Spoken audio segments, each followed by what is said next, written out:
Dunia ini itu milik orang yang berani. Di luar sana ada orang yang gak lebih pintar dari lu, gak lebih baik dari lu, tapi dia sedang ngambil masa depan lu. Hidup yang selalu lu impikan dan hidup yang lu mau. Di saat lu di situ cuman duduk, gak mau gerak, nunggu kapan ini momen yang pas. Ada orang yang setiap hari itu berusaha untuk capai tujuannya. Di saat lu cari momen yang pas buat mulai, orang itu adalah orang yang berani untuk ngambil aksi. Dia nggak cuma duduk, tapi dia coba terus walaupun yang dia coba itu seringlah gagal. Dan ketika lu pada orang-orang males, udah bangun 5 tahun lagi dan lu sadar tahun udah berubah, udah tahun 2030. Orang yang tadi yang gue sebut tadi itu sudah dapetin semua yang lu pernah impikan. Rumah yang lu mau, liburan yang lu mau, pasangan yang lu mau, orang tua yang bahagia. Sedangkan lu yang cuma nunda-nunda lu orangnya gue bilang di sini penakut. Itu cuma akan jadi sampah masyarakat yang gak dianggap sama masyarakat orang-orang kasat mata. Lu bakal gak dipeduliin bahkan sama keluarga lu sendiri karena lu akan dipandang sebelah mata. Orang yang gak punya duit. Gue selalu bilang bahwa dunia ini jahat untuk orang yang miskin. Dunia ini gak peduli kalau lu miskin. Kalau lu gak punya duit, lu gak akan dipandang sama keluarga besar lu. Lu akan dipandang sebelah mata bahkan sama keluarga dekat lu sendiri. Dan di saat hal itu terjadi, lu bangun udah 5 tahun ke depan karena lu cuma tunda dan lu takut. Lu mau mulai apapun, lu selalu takut. Lu gak punya keberanian di dalam hati lu. Lu di saat itu tidak punya siapapun untuk disalahkan kecuali diri lu sendiri. Karena di sini gue pengen ngomong jujur sama kalian. Dunia itu tidak pernah peduli sama lu. Dunia ini gue kasih tahu ke lu, cuman kasih imbalan Dunia ini cuman kasih hal-hal yang baik ke mereka yang berani. Fortunes itu selalu favors the bold. Jadi di sini lu yang kasih tahu gue di sini.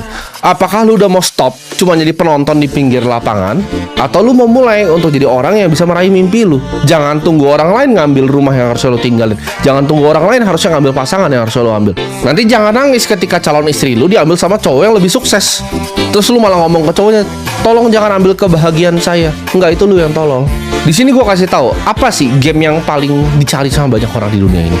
Game yang paling banyak dicari di dunia ini adalah game dari uang itu sendiri. Karena dengan uang lu bisa beli makan, lu bisa beli rumah, lu bisa beli mobil. Semua orang itu mau punya uang. Orang yang bilang, "Oh, gue nggak usah kaya, hidupnya itu bohong." Dibilang dia pinter kok sebenarnya, tapi dia nggak mau cari uang. Enggak, dia bohong karena dia goblok gitu. Orang yang pintar akan cari duit sebanyak-banyaknya. Dia akan menangin game yang namanya uang. Untuk apa? Untuk bahagiain bukan dirinya sendiri, keluarganya dia bahagiain. Dia bantu teman-teman sekitarnya. Dia bantu kasih sumbangan ke masyarakat sekitar. Ketika ada yang banjir dia sumbang. Ketika ada yang ada apa dia sumbang. Uang adalah high score dalam kehidupan. Lu memang bisa mengukur kapasitas seseorang dari uang yang dia punya. Kenapa? Karena orang miskin itu pasti goblok. Karena kalau buktinya dia tidak goblok, dia akan coba selesaikan masalah uang ini. Karena artinya orang ini bukanlah orang yang egois. Dia peduli tentang sekitarnya. Dia pengen bantu keluarganya naik kelas. Dia pengen bantu ayahnya. Dia pengen bantu ibunya. Jadi uang adalah game paling kompetitif di dunia.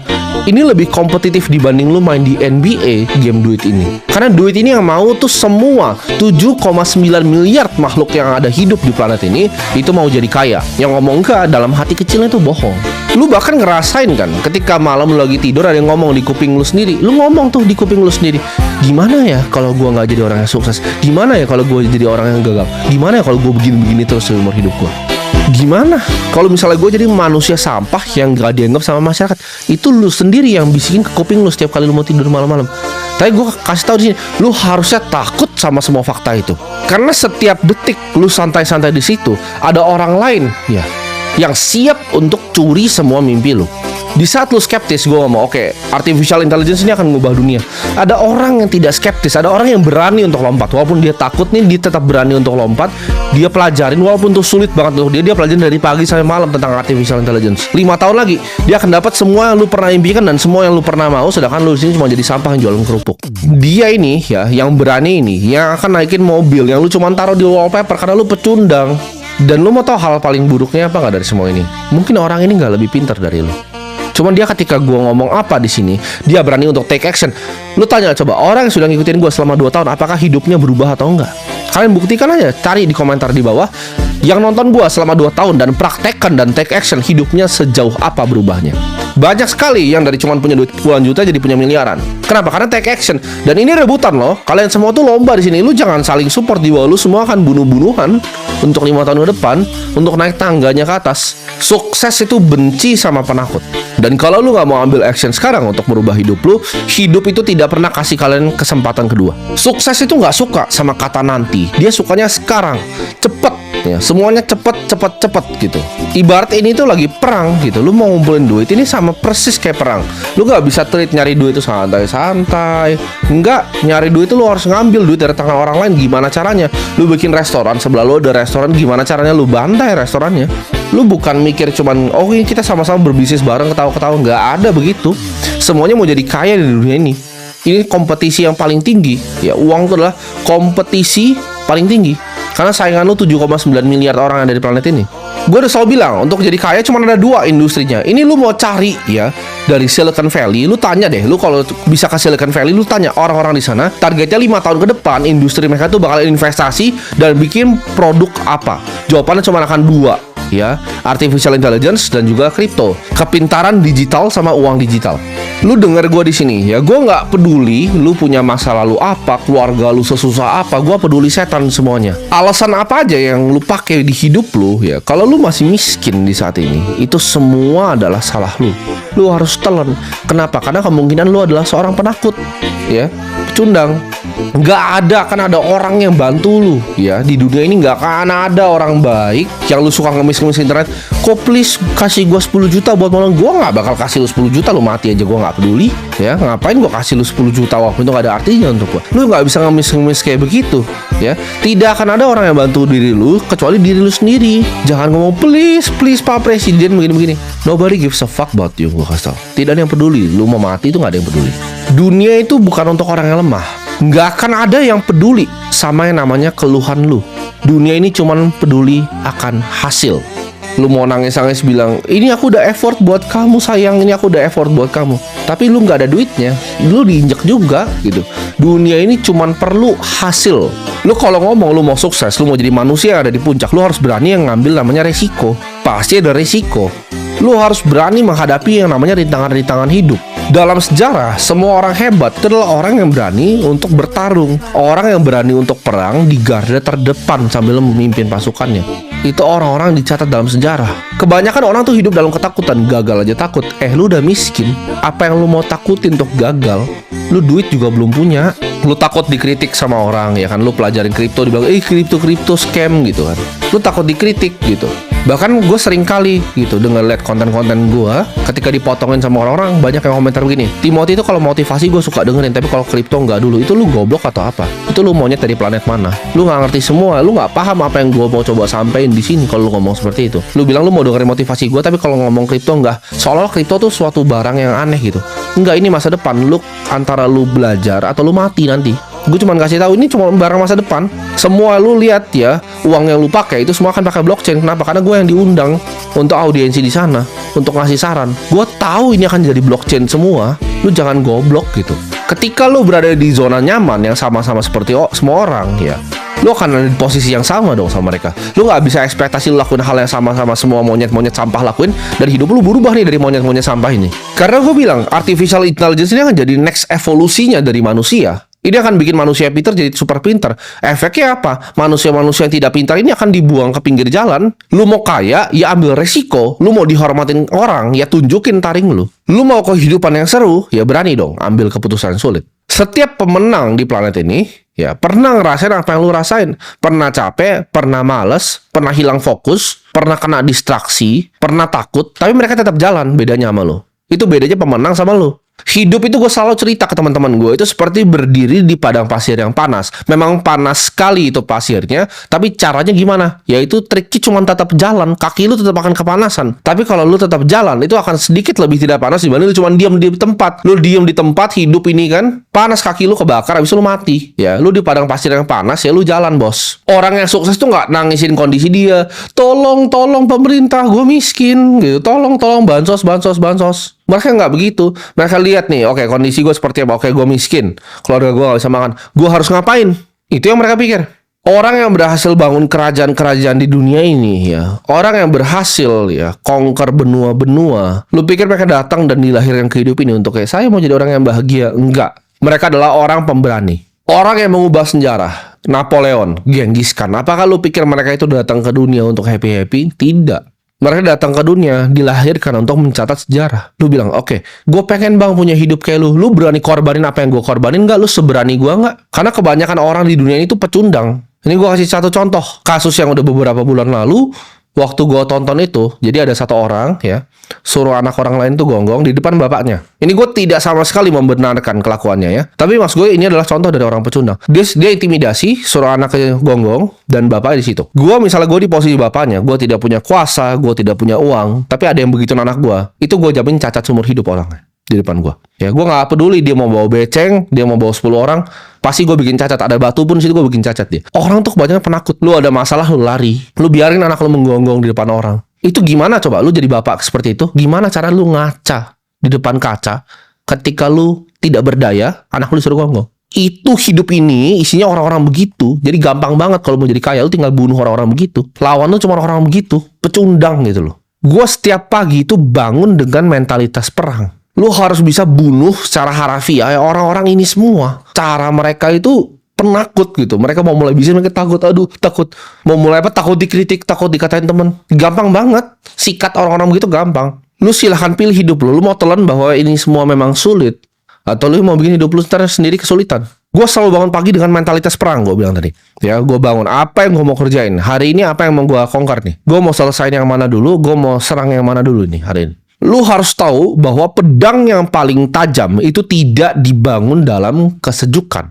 Pedang yang paling tajam dan paling kuat itu ditempa di dalam api, ya. Ditempa di api, dipalu, ya. Habis itu diapain? Dicelupin lagi ke air, diulang lagi sampai dia jadi tajam sekali dan jadi keras. Udah dicelupin ke air dingin, ditaruh lagi ke api, dipalu lagi, dicelupin lagi, ditaruh ke api, palu lagi. Itu cara bikin pedang. Lu kalau mau jadi pedang yang paling tajam, lu tidak boleh takut sama api, bos. Lu nggak boleh takut sama api, ya.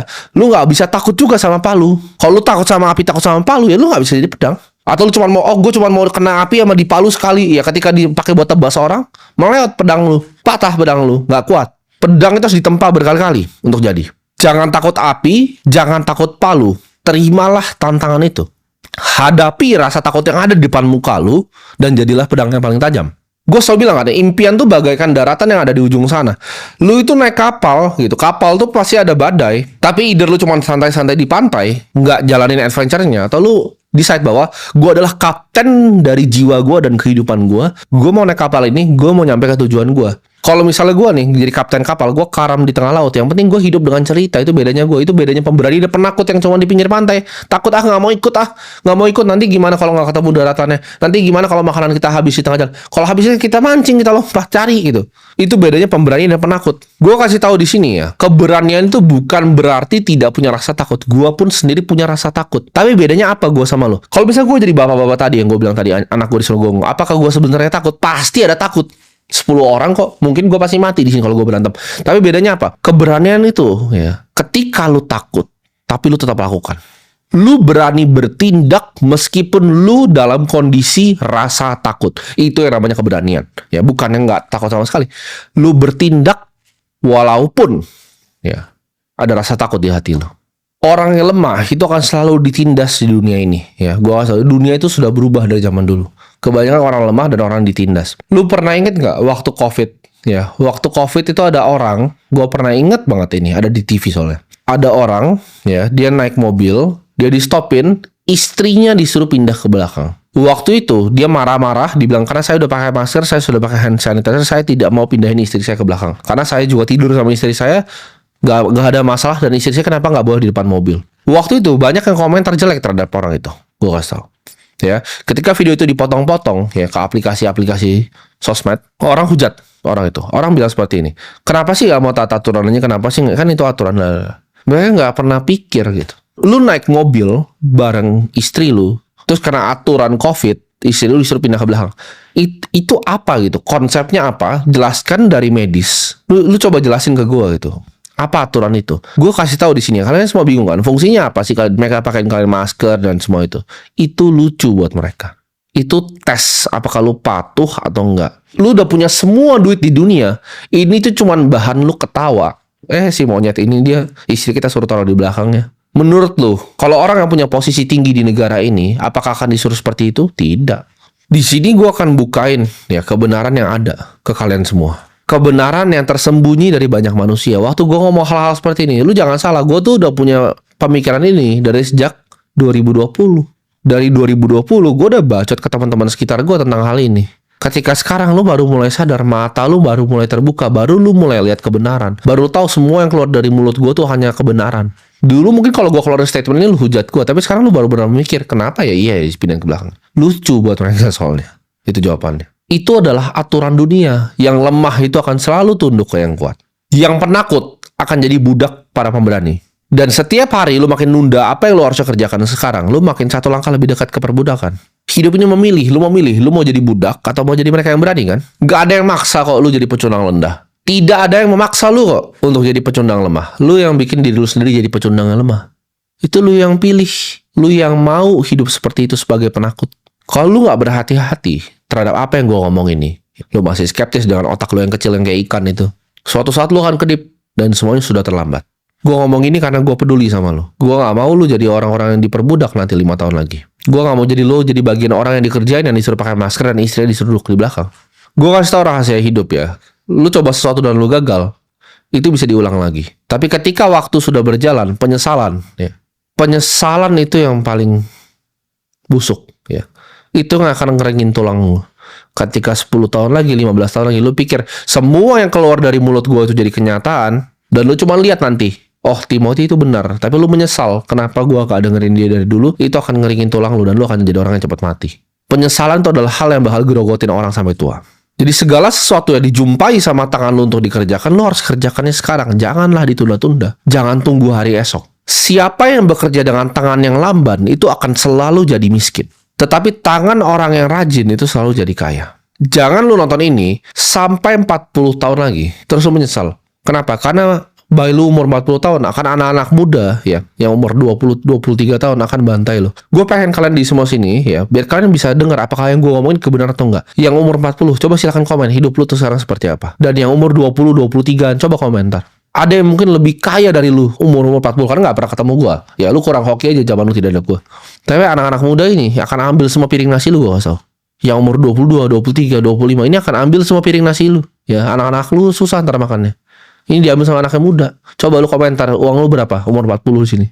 Bandingin coba sama yang 25 sini. Lu akan kaget sendiri nanti. Jadi anak-anak muda jadikan yang 40 itu sebagai contoh. Mereka tidak ada hoki, tidak ada orang yang lahir seperti gue di zamannya. Kalian semuanya harus merasa beruntung. Ada orang yang udah melihat cahaya dan mau tuntun lu ke dalam sana. Jangan lalu merasa pinter. Lu ngerasa, oke, gue tuh pinter tapi gue deserve more di hidup ini. Jadi pejuang Twitter gitu kan. Rasanya lu pintar, lu kaum intelektual. Padahal lu miskin, ya artinya kan miskin goblok kan. Padahal di hati lu buka titik dalam lu tahu, ya lu cuma pecundang yang sampah. Ketakutan itu adalah penyakit. Ya penyakit wabah yang menyebar. Itu akan nyebar ke semua badan lu, ketakutan itu. Itu yang mengontrol lu setiap harinya. Lu gak mau ini karena lu takut, lu gak mau ini karena lu takut, lu gak mau coba lu karena takut, lu gak mau belajar karena takut. Semua takut. Jadi anak-anak muda di sini, dengerinlah gua. Ya, jangan sia-siain waktu muda lu, jangan lu buang waktu yang paling berharga di hidup lu. Jangan seperti orang 40 tahun yang jadi sampah masyarakat. Uang dan kekuasaan itu harus diambil. Power must be taken. Lu harus berani untuk ambil resiko di dunia ini. Dunia sudah berubah. Mereka yang berani akan menang, dan mereka yang takut akan dihapuskan dalam sejarah. Gue itu dulu sama persis seperti kalian semua yang nonton ini. Gue ngerti perasaan kalian. Maka di sini gue pengen bantu kalian. Gue ada di posisi di mana gue kerja, rasanya uang gue nggak nambah. Semua barang di sekitar gue rasanya tambah mahal. Gue gak ngerti ini apa yang terjadi, nih gue yang goblok atau apa. Kok rasanya gue kayak lari di tempat. Gue pernah ada di posisi itu. Gue pengen ngasilin duit, tapi malah dicemooh sama orang-orang terdekat. Gak dianggap, dikira orang yang aneh, dikira anak yang aneh, dibilang nakal sama sekolah, dibilang sama guru masa depannya mau jadi apa. Gue pernah ada di posisi itu semua. Jadi gue ngerti perasaan kalian seperti apa. Tapi setelah gue benar-benar pelajari ya, karena di kondisi itu gue tidak mau stay di situ. Gue memberanikan diri untuk mempelajari tentang dunia. Setelah gue lihat sistem keuangan seperti apa, gue pelajari sampai ujungnya. Di situ gue melihat kebenaran. Dan ini sesuai janji gue pada Tuhan gue sendiri. Gue janji ketika gue sudah jadi triliuner, gue akan sharing semua ilmu yang gue punya untuk bantu-bantu orang-orang yang dulunya persis di posisi gue. Lu enak ada gue. Dulu gue tuh sulit sekali untuk mencari. Gue sulit sekali mencari informasi. Di situ gue berjanji untuk bebasin lu semua, ya. Yang jadi budak dari sistem finansial yang busuk ini. Supaya hidup lu itu nggak menderita dan dirantai lagi sama uang setan ini. Ketika gue sudah melihat kebenaran, gue tidak punya pilihan lain selain melawan sistem ini. Jadi buat lu yang berani, ini semua itu adalah pergerakan. Ini bukan cuman konten, ini juga bukan cuman channel YouTube. Tapi ini adalah cara gue untuk membagikan apa yang gue ketahui dan kebenaran yang gue tahu.